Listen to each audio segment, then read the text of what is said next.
بسم الله والصلاة والسلام على رسول الله. مرحبا بكم البنات. اليوم ان شاء الله راح نشوفوا هذا المخاد الجدد اللي خرجوا في الفيسبوك.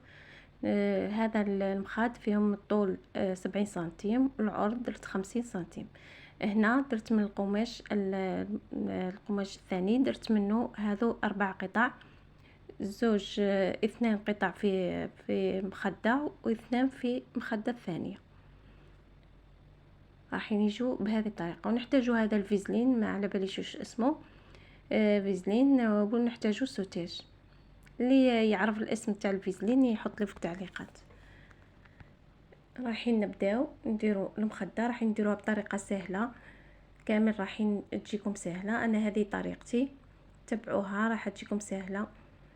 هنا هاني طويت القطع هذو، راح ندير بالمقص، نقص غير نص سنتيم، نقصوش بزاف، غير باش تدور لنا هذيك الكفه هذيك. راح نديروها بالمكواة،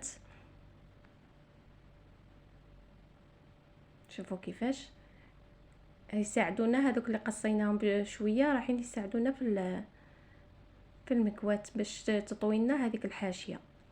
راح نطوها للداخل كما راكم تشوفوا راني على الوجه الداخلي.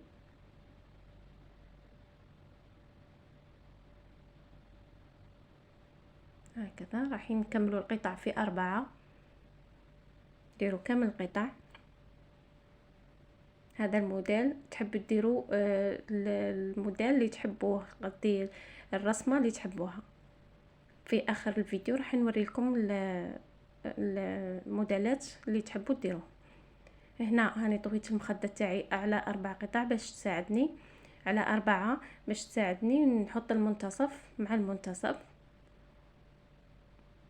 هكذا، ونجيبوا هذاك الفيزلين نقطعوه قطع صغيره ونحطوه من تحت، هو اللي رايح يلصق لنا ويساعدنا في الخدمه تاعنا.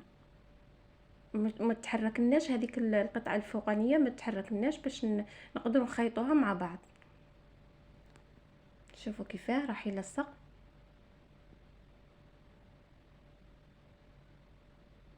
اذا ما لصقناش بهذا الفيزلين راح تبقى تتحرك القطعه هذه، وراح تجينا الخياطه مش تجي معوجه.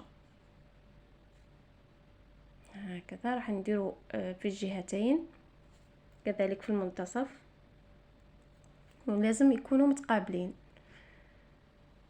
هنا نجيبوا السوتاج تاعنا ونحطوه مع الحاشيه تماما، مع الحاشيه تاع هذيك القطعه الفوقانيه.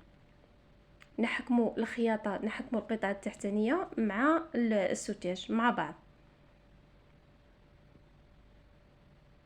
في آن واحد. خياطه واحده راح تشد لنا القطعتين مع بعض وتزيد تشد لنا السوتاج. هكذا ندوروا بها كامل.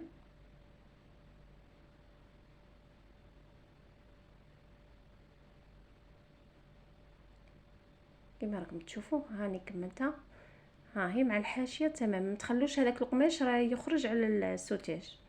هنا راح نجيبوا القطع باش نكملوا المخده، فيهم 53 في العرض، اكيد العرض راح يكون مع عرض المخده.